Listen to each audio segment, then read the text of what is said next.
and, you know, might want to hit it a little bit more. But other than that, I mean, it's the same guys, just different clothes, basically. Did you ever have to wear it? No. Are you glad you didn't have to wear it? Huh? Are you glad you didn't have to wear it? Oh, yeah. I don't like that color. Do you feel sorry for those guys? Do you hear any of those the scout team guys going, oh, I'm getting harder this week?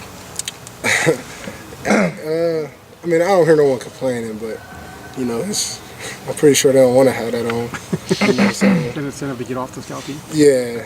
I mean, it's tough to get off, you know, once you're on there because, you know, we make no mistake about it. Our scout team, you know, we think we have the best scout teams in the nation because the caliber of players that are on those scout teams, you know, it's crazy. A lot of times, you know, those guys are better than the people we are playing. So, you know, we appreciate the heck out of those guys. We heard Kate was repping running back this week on the scout team. Son, is that right? Yeah. I mean, he's been doing that for a few weeks though. He's been, you know, rotating in and out of the slot, you know, just because the challenges he faced with the ball in his hands and open field is tough, and you know, he's a hell of a player. Chris, being a kid from Ohio growing up here, I'm assuming a Buckeye fan your whole life. Some of these guys that, you know, are not from the state, did you kind of have to integrate them a little bit as to what the rivalry means, or is this something you think they felt that they knew what it's meant from the day they stepped on campus? You never really know until that time comes around. You get on that bus ride before the game, and you know, be heading over to the stadium, and you just see the hate in those fans' faces. And, talking about up in Ann Arbor. Yeah. So they won't really know until we get there, but you know, a lot of those guys, I mean, they've been on recruiting visits where we've played those guys, and they can sense the intensity in the stadium. But like I said, you never really know until you play in it, and then also the coaches, the leaders. You know, we've done a good job of educating those guys throughout the year. Just because it's this week, I mean, we've been talking about that since, you know, off season, late, like right after the bowl game, honestly.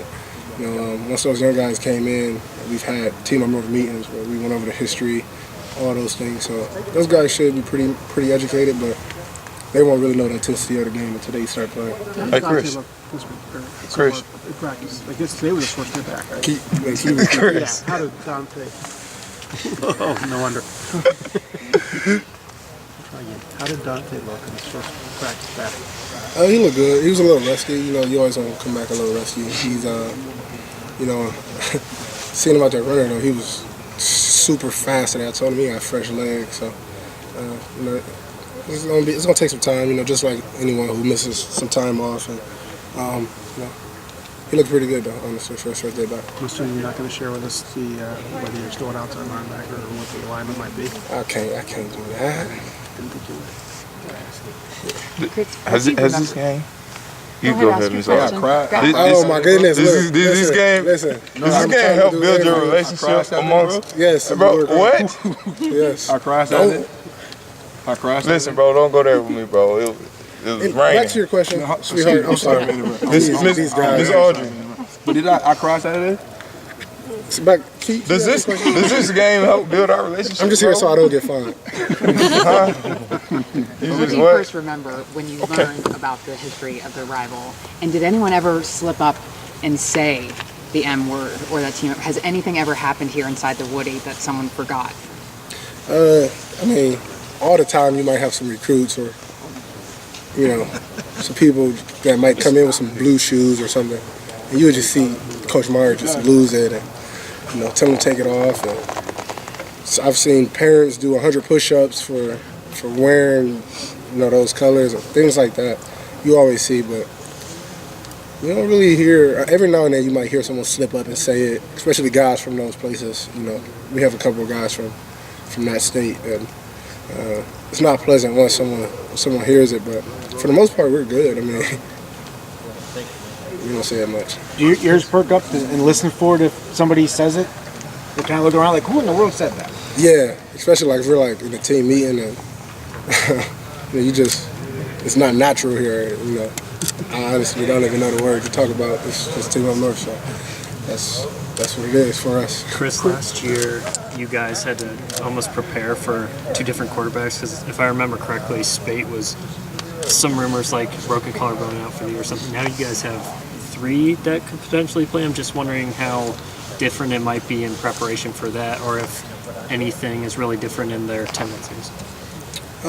There's not much different in their tendencies. You know, a couple of the quarterbacks have different skill sets that, you know, they're all kind of pretty much the same, but, you know, they cater to them a little bit. They don't get away from their offense, though. They're going to run their offense regardless of who's in. And, you know, Spates, he's one tough quarterback, so you can't rule him out even though he had that tough injury. And, you know, last year around this time of the year, they were talking about he was done for a year and he ended up coming back and playing. So you never really know. We watch film on all of them.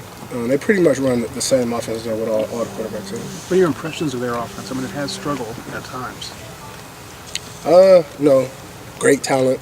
You know, they stick to what they want to do, and you know, if those backs get into the field, you know, they have the speed to take it all the way, and you know, they're really good at what they do, and they stick to it. Did you say parents have been asked to do 100 push-ups for St. Louis, Michigan? Yeah, I've seen that before. I've seen. Whose parents?